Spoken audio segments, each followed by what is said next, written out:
Iglesia Estrella de Belén, una iglesia que te guiará hacia un encuentro con el Salvador, presenta. Dice la pregunta 29, ¿cómo somos hechos partícipes de la redención comprada por Cristo? Dice, somos hechos partícipes de la redención comprada por Cristo cuando la aplicación eficaz de ella nos hace el Espíritu Santo. Por la aplicación eficaz que de ella nos hace el Espíritu Santo. Él es el que produce el nuevo nacimiento, el Espíritu Santo, naciendo.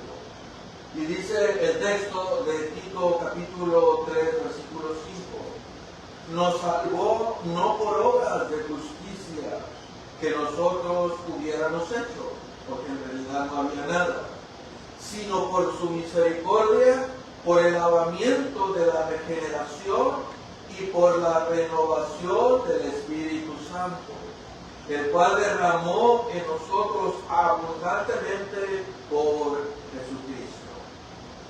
Por el Espíritu Santo.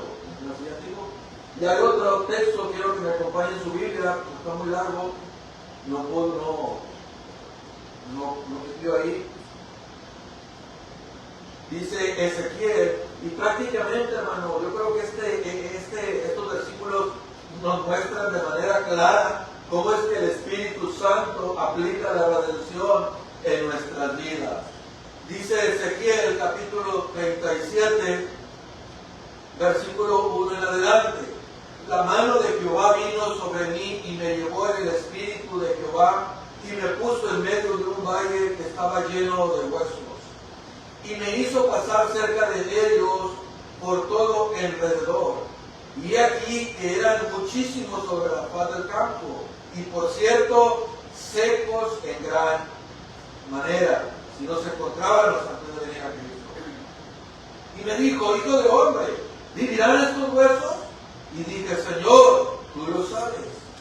Me dijo entonces, profetiza sobre estos huesos y diles, huesos secos, oíd palabra de Jehová. Así ha dicho Jehová el Señor a estos huesos.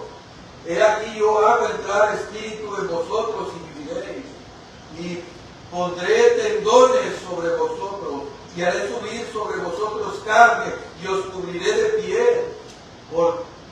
Y pondré en vosotros espíritu y viviréis. Y sabréis que yo soy Jehová. Profeticé pues como me fue mandado y hubo un ruido mientras yo profetizaba. Y aquí un temblor, y los huesos se juntaron cada uno con su hueso. Y miré, y aquí tendones sobre ellos, y la carne subió, y la piel cubrió por encima de ellos. Pero no había en ellos espíritu. Y me dijo, profetiza al espíritu. Y me dijo, profetiza al espíritu. Profetiza, hijo de hombre, y di al espíritu. Así ha dicho Jehová el Señor, espíritu, ven de los cuatro vientos y sopla sobre estos muertos y vivirán.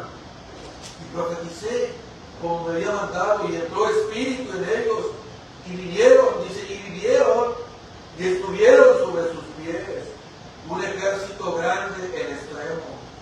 Me dijo luego, hijo de hombre, todos estos huesos son la casa de Israel.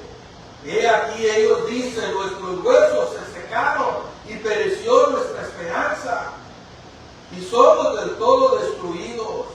Por tanto, profetiza y dile, así ha dicho Jehová el Señor, he aquí yo abro vuestros sepulcros, pueblo mío, y os haré subir de vuestras sepulturas, y os traeré para tierra de Jehová, y sabrán que yo soy Jehová, cuando abra vuestro sepulcro y os saque de vuestras sepulturas, pueblo mío, y pondré mi espíritu en vosotros y viviréis, y os haré reposar sobre vuestra tierra, y sabréis que yo, Jehová, hablé y lo hice, dice el Señor. Tremenda, hermano, tremenda enseñanza que nos muestra la palabra de Dios sobre el accionar del Espíritu Santo en nuestra vida.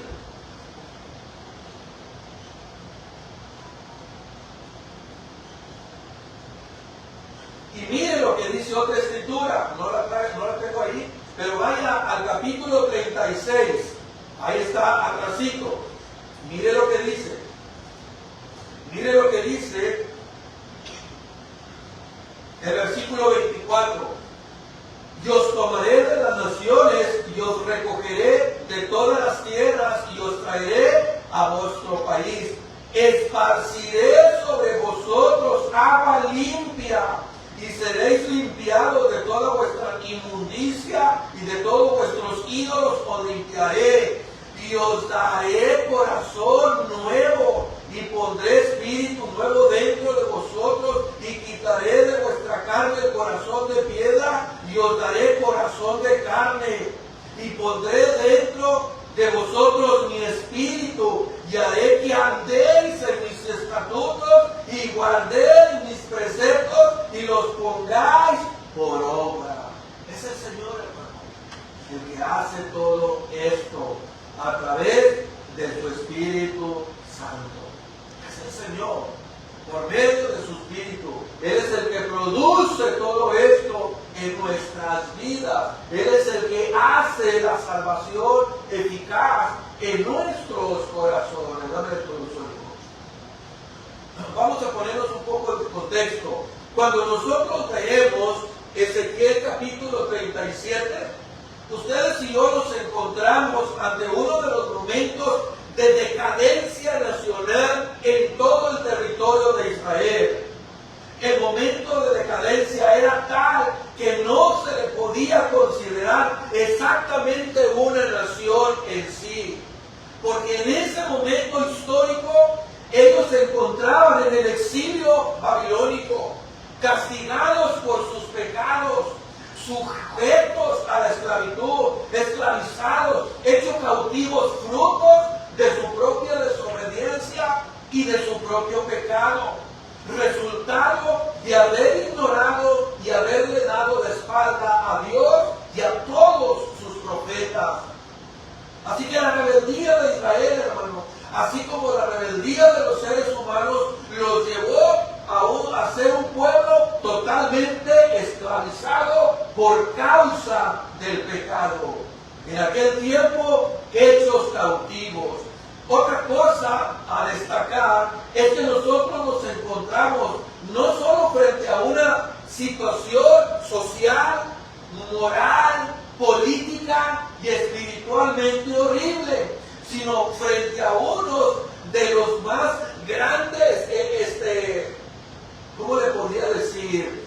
Uno de los más grandes momentos de avivamiento donde la salvación del Señor se hizo de una manera tangible que jamás nosotros podemos encontrar en las Escrituras.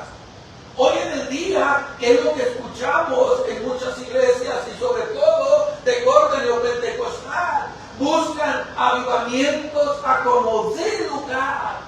Y es lógico, hermano, es lógico que como el profeta Habacuc clamemos de esa misma forma hoy en día. Oh Señor, aviva tu obra en medio de los tiempos.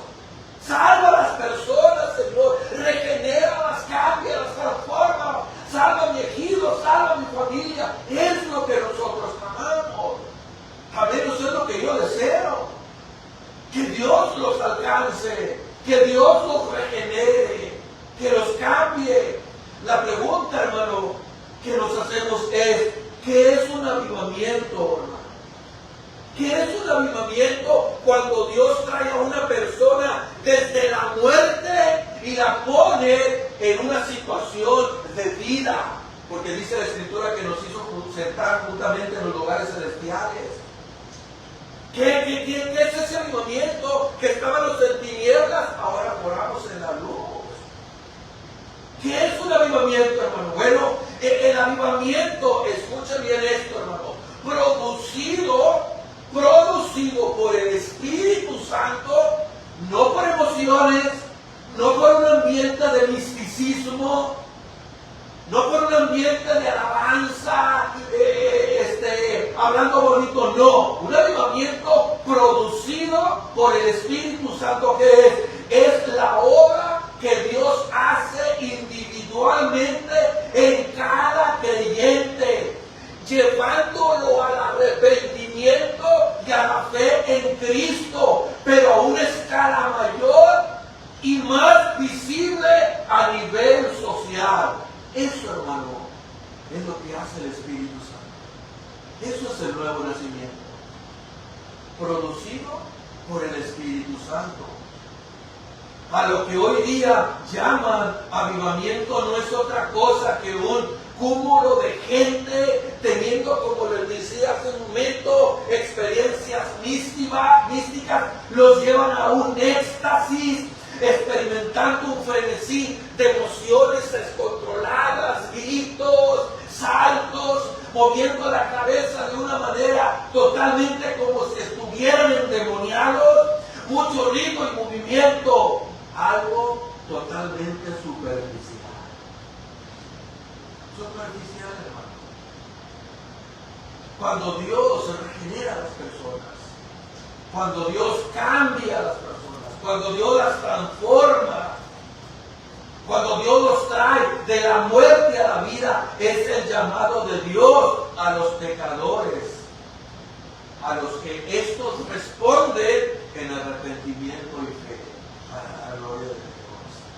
Es donde el Espíritu Santo es el agente, el que aplica la redención de Cristo en nuestros corazones. Y la palabra de Dios fielmente expuesta es el canal utilizado por Dios para promover dicho despertar, para provocar dicho despertar. La palabra de Dios, cuando es fielmente predicada, la palabra de Dios, cuando es fielmente expuesta, es el canal que Dios utiliza a través del Espíritu Santo para traer vida, para traer regeneración. Todos nosotros, en alguna forma, hemos vivido, hermano, vidas avivadas, ¿no es cierto? Una visitación de Dios, cuando Dios hace una obra poderosa, como el avivamiento que hubo en los Estados Unidos, conducido por Jonathan Edwards. Fue tremendo, hermano. Pero ese avivamiento no es solo emociones, hermano, produce cambios significativos, cambios. Hemos escuchado estadísticas, más del 70% de un país se ha hecho cristiano. ¿Y por qué hay tanta delincuencia? ¿Y por qué hay tanta corrupción? ¿Y por qué hay tanta maldad? Si más del 50% son cristianos, es que no lo son. Todos hemos experimentado en algún momento un avivamiento, una visitación de Dios. Y esto es lo que nosotros vemos reflejado en el texto que nosotros estamos leyendo en el libro del profeta Daniel. La siguiente. La aplicación, hermano, de la redención por parte del Espíritu Santo, nosotros vamos a aprender que comienza en Dios. Hay personas que golpean el púlpito o gritan o hacen tanta cosa como si eso fuera a provocar el despertar de las personas. No es así. La obra empieza con Dios. Miren lo que dice el texto. La mano de quién? Del Señor vino sobre mí, dice el profeta Ezequiel. Vino sobre mí la mano de quién? De Dios. Y me sacó del Espíritu del Señor y me puso en medio del valle que está lleno de huesos. Y me hizo pasar cerca de ellos por todo alrededor. Y he aquí que eran muchísimos sobre la faz del campo y por cierto secos en gran manera. Sin esperanza, muertos totalmente. Así nosotros estábamos antes de Dios. Dice el profeta Ezequiel, vino sobre mí, ¿sabes qué digo? ¿Qué vemos en este pasaje, iglesia? ¿Qué es lo que vemos aquí? Número uno, hermano. En este pasaje vemos que el profeta Ezequiel es escogido por Dios. Dios lo escogió. La mano del Señor vino sobre mí. Dios lo escogió. Dios lo llamó. Vino sobre mí y me sacó en el Espíritu. Dios lo llamó. Así que fue escogido por Dios. Fue llamado por Dios. Conducido por Dios. Y fue situado en el lugar correcto por Dios. Fue Dios, hermano, que lo llevó ahí. Y una otra persona lo puso en el lugar adecuado por Dios, en un valle totalmente muerto. Muerto. Así estábamos nosotros. De esa manera estábamos. Muertos totalmente. Secos en gran manera. ¿Hasta qué? Hasta que Dios envió a su siervo, lo puso en ese lugar donde estaban los secos y habló la palabra. Y esa palabra, aplicada por el Espíritu Santo, fue la que lo hacía. En el día de hoy, hermano, el ser humano busca formas de provocar o alcanzar, de salvar a las personas. Piensan que ellos son los agentes, los que Dios va a usar para traer salvación. Y eso no es así. Todos queremos un despertar, ¿no es cierto? De la muerte a la vida. Todos queremos que este ejido y los ejidos aledaños vengan a Cristo. Esa es nuestra oración. Pero hoy en día se buscan formas de provocar. Este es el tiempo de tu misión. Este es el tiempo de la cosecha, de levantar. Este es el tiempo. Pero si el Evangelio de Cristo no es predicado con fidelidad, nunca lo va a predicar el Espíritu Santo. Vemos libros de todo tipo explicando las claves para el éxito de avivamientos. La clave para traer personas a la iglesia. Dios me dio una visión de un templo de tantas miles y miles de personas. ¿Para qué queremos un templo, hermano? Lo que queremos es que se salve y luego después construimos. Vemos libros, hermano, de todo tipo explicando las claves de avivamiento pasadas, intentando encontrar las fórmulas, los secretos o las palabras adecuadas que hagan, ¿escuchó bien? Palabras adecuadas que hagan que Dios se impresione. ¡Wow! ¡Qué elocuencia! Este tiempo sí que sabe hablar. ¡Qué elocuencia! Ahora sí que va a haber un despertar para que provoque ese avivamiento como en las generaciones pasadas. Sin embargo, hermanos, cuando analizamos este texto, vemos que quien decide cuándo obrar es Dios.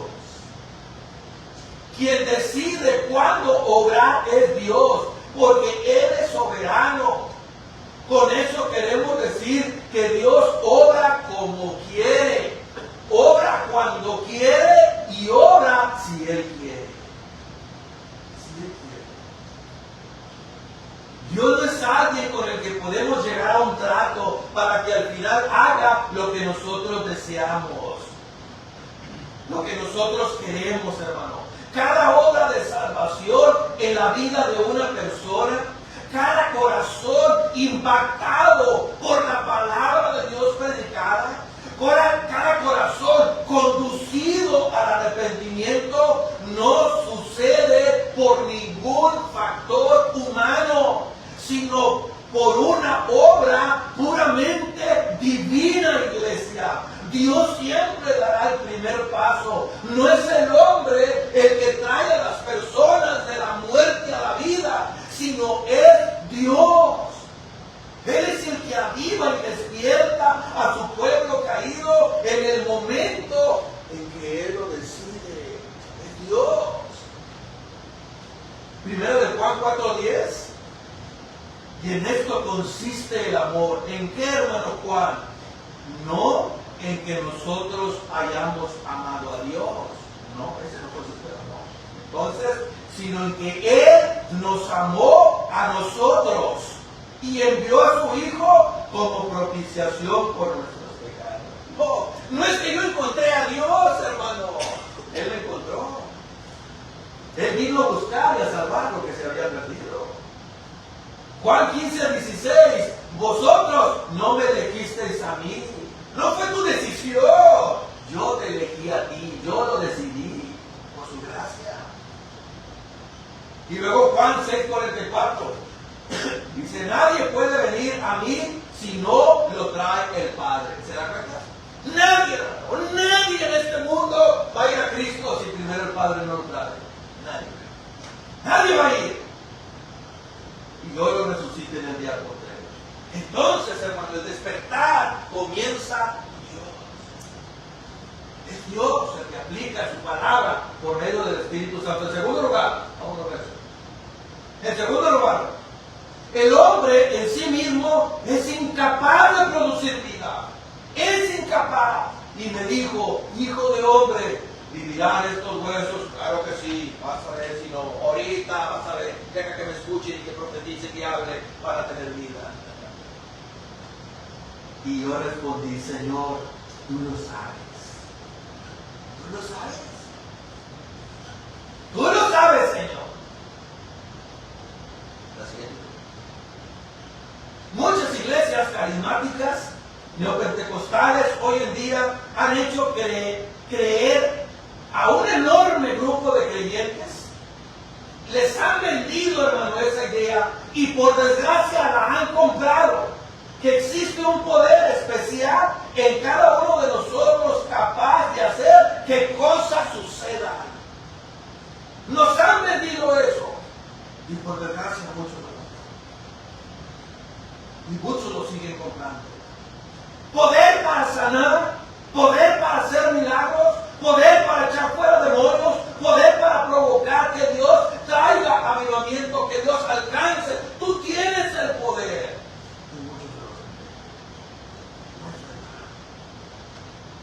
Si es así, ¿por qué no se van a los hospitales? Si tienen ese poder, ¿por qué no alivian el dolor de tanta gente? Porque no es así, hermano. No es así. Todas esas iglesias, todas esas iglesias carismáticas están formadas por un pueblo soberbio, orgulloso y altivo, que a través de esos mensajes se creen todavía más capaces y poderosos que ellos tienen a saber por el mando. Pero la realidad es otra, hermano. Vemos la completa incapacidad y la limitación del ser humano. Mire, ¿dónde vemos esa incapacidad? Hermano, la gripe nos tumba en ocasiones por semanas en la cama, durante horas. Una simple gripe nos tumba en la cama. Un problema intestinal provoca que apenas nosotros podamos siquiera movernos o dar un solo paso. Enfermedades terminales como el cáncer nos muestran nuestras absolutas limitaciones. Es lo que nos muestra la agonía de un ser querido, además de dolorosa, muestra la impotencia e incapacidad del ser humano para dar vida a algo o a alguien. Hablemos de incapacidad. Cuando Dios le preguntó al profeta Ezequiel si estos huesos podrían vivir, la respuesta de Ezequiel fue sincera. Señor, tú lo sabes. Eso solo depende de ti. Yo no puedo darles vida. Yo lo único que soy tu mensajero. Hablo lo que tú me dices. Mira, hermanos, cuando oramos, no debemos creer como muchos lo hacen, que si pedimos con la suficiente fe y autoridad, algo sucede. No es verdad. No, es que no tienes con fe. ¿Cómo es eso? Ya pedí con fe, grité, hablé. No, hermano. No es así. La oración, como dijo Lutero, es simplemente un medio de comunicación de una persona sin ningún poder delante de aquel que tiene todo el poder. Eso es lo que es la oración, hermano. Se lo vuelvo a repetir, palabras de Lutero. La oración es simplemente un medio de comunicación de una persona sin ningún poder delante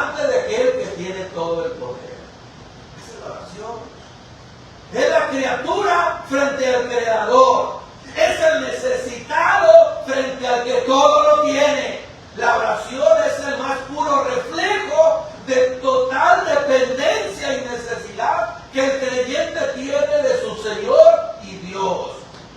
El hijo de la viuda de Naín en el Evangelio de Lucas 7 seguiría totalmente muerto si el Señor no lo detiene y le da vida. Lázaro seguiría totalmente en esa tumba si Cristo no le habla y le dice: Lázaro, sal fuera. ¿Cuál fue no puede decirse reclamo, las palabras de Marta? Ay, Señor, si hubieras estado aquí. ¿Se te queda incapacidad? Ellos no pudieron hacer nada. Mi hermano no hubiera nada. Hermano, lo siguiente. El ser humano no puede dar vida. El ser humano no puede dar vida. Solo el Creador, aquel que dio vida al barro en Génesis y formó al hombre del polvo de la tierra y le sopló aliento de vida. Él es el único, hermano. Él es el mismo que puede traer vida hoy por medio de su Espíritu Santo.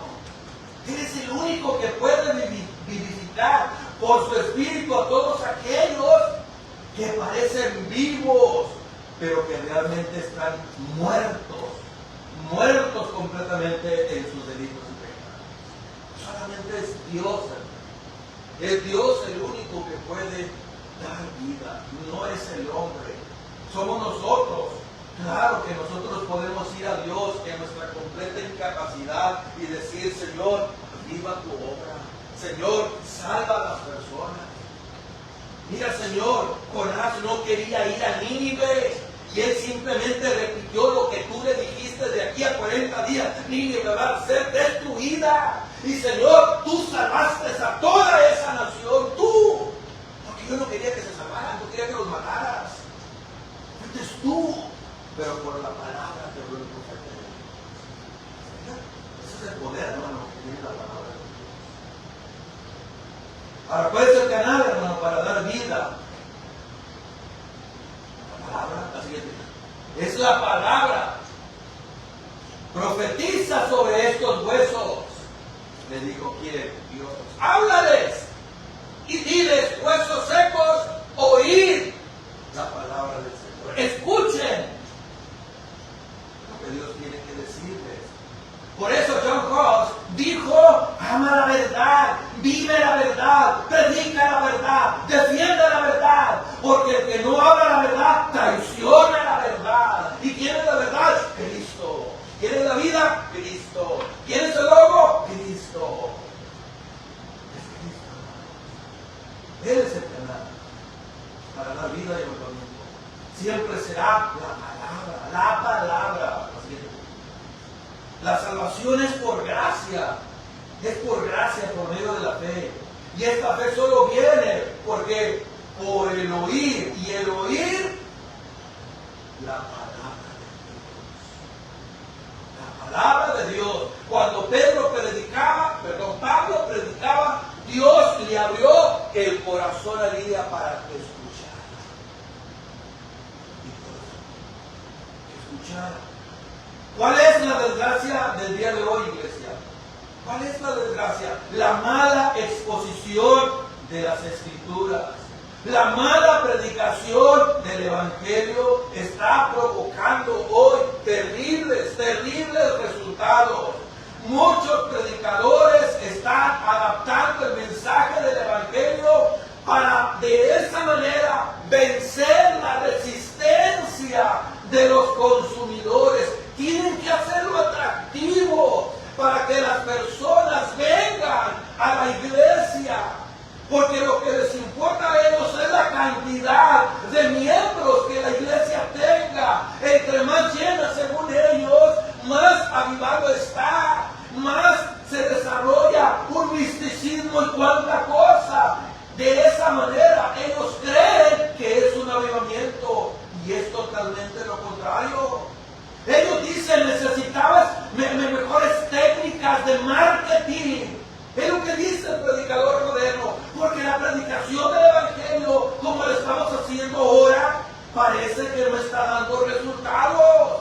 No está dando resultados, no. Vamos a adaptar el mensaje del Evangelio. Vamos a hacerlo más adaptable a la gente. Pero amados hermanos, un evangelio que ha sido adaptado es un evangelio corrompido que dejó de ser evangelio. Y lamentablemente eso es lo que está sucediendo hoy en muchas iglesias. Ellos dicen, es que tenemos que buscar la forma de conectar con la cultura para alcanzar a los perdidos. Si tocamos nosotros música más moderna, más cool, si tú dejas de hablar del infierno, dejas de hablar del pecado, dejas de hablar de todas esas cosas que a la gente le molesta, no. Ellos están aquí para que les haga sentir bien. Si dejas de hablar del arrepentimiento, puede ser que las personas se sientan a gusto en la iglesia y tarde o temprano sean ganadas para Cristo. Y eso, es por eso que desgraciadamente la generación de nuestros días es el mayor grupo de falsos cristianos, viviendo una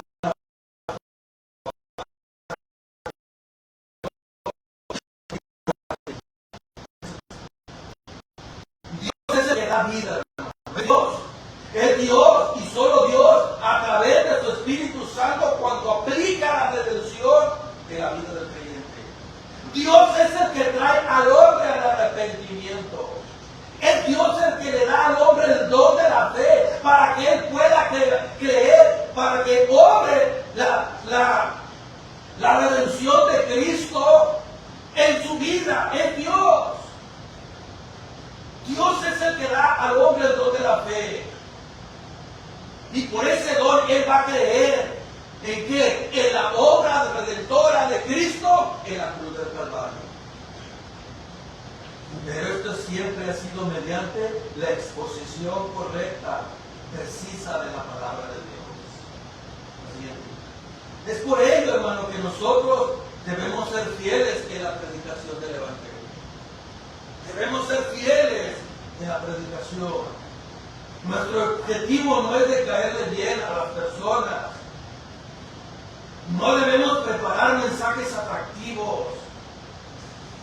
No debemos preocuparnos por si alguna palabra puede ofender. Claro que tampoco vamos a ser groseros. Ni vamos a predicar con enojo. Al contrario, vamos a predicar con amor. Con amor. Pero la verdad de Dios. No debemos tratar de mencionar algún pecado con cuidado por el simple hecho de que la palabra los ofenda. No. Borracho, mentiroso, ladrón, adúltero, puede que moleste a alguien, pero ahí está la palabra, lo dice claramente. Ninguno de ellos entrará en el reino de los cielos. Debemos, hermano, presentar las buenas nuevas de salvación. Debemos predicar con precisión, explicando el sacrificio perfecto de Cristo por causa de nuestros pecados. Pero para llevarlos a ese sacrificio, debemos explicarles el motivo del tal sacrificio. Y es ahí, hermano, donde mediante la ley de Dios les expondremos el pecado de cada uno, el cual ofenderá su orgullo o aplastará con fuerza su corazón. Y habrá solamente dos respuestas, como dijo Lutero: o terminan odiando el pecado o terminan odiando al predicador. Solo esas dos respuestas.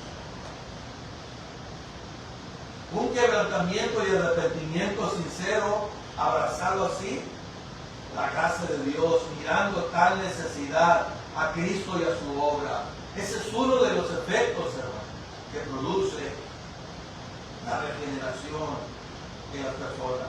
Pero la palabra debe de ser expuesta de una manera clara, directa y con fidelidad. No tenemos usted y yo por qué usar técnicas para ser ilustrísimos teólogos. No. Hermano, es el Espíritu el que da vida, como dijo Cristo en Juan 6:63. El Espíritu es el que da vida, la carne para nada aprovecha. Las palabras que yo os hablo son Espíritu, ¿y qué?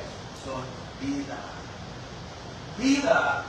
¿Qué debemos hacer entonces? Hablar la palabra, compartir la palabra, exponernos a la palabra y llevarlos al rincón de la palabra, porque es la palabra el canal que Dios usará para traer regeneración, para traer vida, para traer vida. ¿Qué es lo que vemos más, hermano? La necesidad del Espíritu Santo. Dijo el pastor Sucre, no, a veces decimos que nosotros no creemos en cierta manera en el obrar del Espíritu Santo o que lo tienen secuestrado. No, hermano, todos necesitamos de Él. Todos, así es. Le dice, he aquí, haré entrar en vosotros espíritu. ¿Y qué va a pasar? ¿Qué va a suceder? Y van a vivir. Aquí nos encontramos ante algo verdaderamente importante. La palabra es el canal, ¿amén? Pero el agente que produce la vida es el Espíritu Santo. Y es el Espíritu Santo el que produce. Él es el agente. El Espíritu es el que da vida. Él es el que nos hace partícipes de la redención comprada por Cristo. Dios en este momento está mostrando de nuevo que la obra del profeta es mínima. Mínima. ¿Qué es lo que tiene que hacer él? Solo hablar. Echa tu pan sobre las aguas de su tiempo.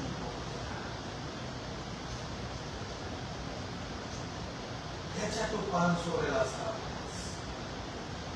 Es el Espíritu, hermano. Dios en este momento está mostrando de nuevo algo poderoso, que la obra del profeta es mínima.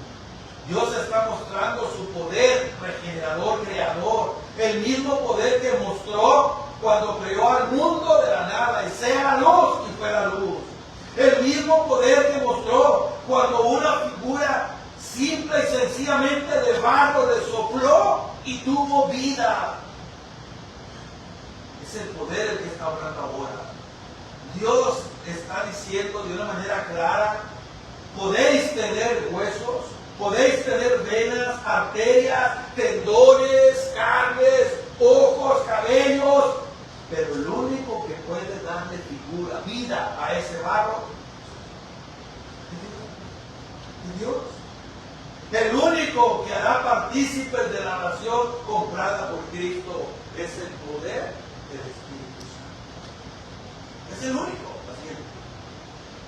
Es por ello que cuando nosotros predicamos la palabra con fidelidad, nuestra esperanza es que el que oye, Dios lo lleve al arrepentimiento por medio del Espíritu Santo, que Dios le dé la fe, que Dios quebrante sus corazones, que sople vida por medio del Espíritu Santo sobre ellos y los lleve a experimentar ese nuevo nacimiento, ese renacer, esa regeneración en la que nada nosotros podemos hacer. Y esto, hermano, nos trae esperanza a nosotros. Porque al final del día es Él el que trae. Vemos otra cosa en quinto lugar. Vamos a cerrar. Dice los versículos 11 al 14 de Ezequiel 37. Me dijo, hijo de hombre, todos estos huesos son la casa de Israel. He aquí nos dice, nuestros huesos se secaron y pereció nuestra esperanza y somos del todo destruidos. Por tanto, profetiza y diles, así ha dicho Jehová el Señor.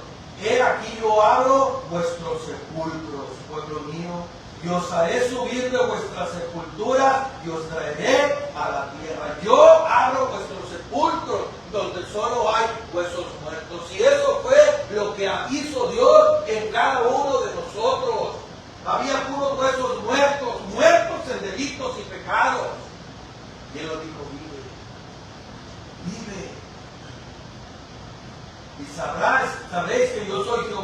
cuando abra vuestros sepulcros y os saque de vuestras sepulturas, pueblo mío, y pondré mi espíritu en vosotros y viviréis, y os haré reposar sobre vuestra tierra, y sabréis que yo Jehová hablé y lo hice, dice el Señor. ¿Se da cuenta? ¿Se da cuenta del poder de nuestro Dios? La siguiente. ¿Qué es lo que vemos, hermano, aquí? En este primer punto. Este primer punto, quinto lugar, nos habla de esperanza de vida y esperanza que fortalece. Algo que podemos ver en este texto y que queda marcado a través de todas las escrituras, hermano, es lo siguiente: que existe un pueblo, hay mucho pueblo al que hoy en día Dios está salvando, al que Dios está alcanzando por gracia, por la predicación del Evangelio. Hay un pueblo al que Dios de nueva cuenta avivará. Hay un pueblo, hermano, ¿cuándo será? No lo sé, Dios es el que sabe. Hay un pueblo que dará, pero el avivamiento empieza por uno primero. En buscar con todo el corazón. Si mi pueblo se humillare y buscar en mi rostro. Tenemos que empezar. Existe un pueblo al que Dios llamará a un nuevo nacimiento. Y este pueblo, ¿quiénes son? Todos los redimidos. Como dice Apocalipsis capítulo 7, versículos 9 y 10, después de esto miré y aquí una gran multitud, la cual nadie podía contar, de todas naciones, tribus, pueblos y lenguas, que estaban delante del trono en la presencia del Cordero, vestidas de ropas blancas y con palmas en las manos, y clamaban a gran voz diciendo: la salvación pertenece a nuestro Dios que está sentado en el trono y al Cordero. Aleluya. A Él pertenece. ¿Se acuerdan? ¿Quiénes son? Aquellos, como dice Efesios 1, que fueron elegidos antes de la fundación del mundo, en su plan eterno y perfecto. Dios nos está salvando. Dios nos está salvando. Por eso dice Romanos 8:30, y a los que predestinó, a estos también llamó. Y a los que llamó, a estos también justificó. Y a los que justificó, a estos también glorificó. Ese es el consuelo, hermano, que Dios está salvando. Y eso nos debe ayudar a nosotros de no perder la esperanza. De no perder, de no perder la esperanza. De no perder la esperanza. Que a pesar de una situación difícil, crítica o dolorosa, una situación en la que nosotros a veces atravesamos, que no vislumbramos esperanza, no sé qué voy a hacer, ya ni hablé, no sucede nada, a veces nos desanimamos, hermano. Podemos saber en este momento y entender que Dios puede obrar en cualquier momento. Dios puede obrar. El Señor cuida de su pueblo, el Señor cuida de su iglesia, lo levanta cuando cae, lo fortalece en la debilidad, lo restaura en sus errores y le perdona cuando se arrepiente de sus pecados. Es su iglesia, eso es esperanza. Es esperanza. Si confesamos nuestros pecados, Él es fiel y justo para perdonarnos los pecados y para limpiarnos de toda maldad. A veces nosotros fallamos y llega a nosotros ese sentimiento de decepción, de suciedad, de pesadez, pero no podemos perder la esperanza, iglesia. No debemos perder la esperanza. Aquel que nos predestinó, aquel que nos llamó, aquel en el cual hemos creído y puesto nuestra esperanza, nos perdona y nos restaura y nos vuelve a levantar, porque somos su pueblo, somos sus hijos, somos sus escogidos, los llamados para alabanza de su gloria. Para que aunque parezca difícil en muchas ocasiones, humanamente hablando, hermano, imposible de sostener nuestra fe al final, nosotros podemos descansar en el hecho de que Él nos sostendrá. Él nos sostendrá. Dice 1 Corintios 1:8, en el cual también os confirmará hasta el fin, para que seáis irreprensibles en el día de nuestro Señor Jesucristo. Escuchen bien, fiel es Dios, por medio de quien fuisteis llamados a la comunión con su Hijo Jesucristo nuestro Señor. Él te confirmará hasta el fin, Él te guardará. ¿Y sabes por qué? Porque Él es fiel. Y luego dice Pablo, estando en la cárcel, con predicadores, haciéndole pasar un mal rato. Dice Pablo, pues no me importa, la obra no es mía, es del Señor. Estando convencidos precisamente de esto, que el que comenzó en vosotros la buena obra, la perfeccionará hasta el día de Cristo. Pero bueno, lo que Dios empieza, Él lo termina. Así que este punto número 5, regresa al lejos. Este punto, hermano, de esperanza, de vida y fortaleza, debe de motivarnos a seguir. Porque Dios sigue salvando. Dios sigue hablándole a los huesos secos y trayéndolos a la vida. Dios sigue hablándoles por medio de su palabra.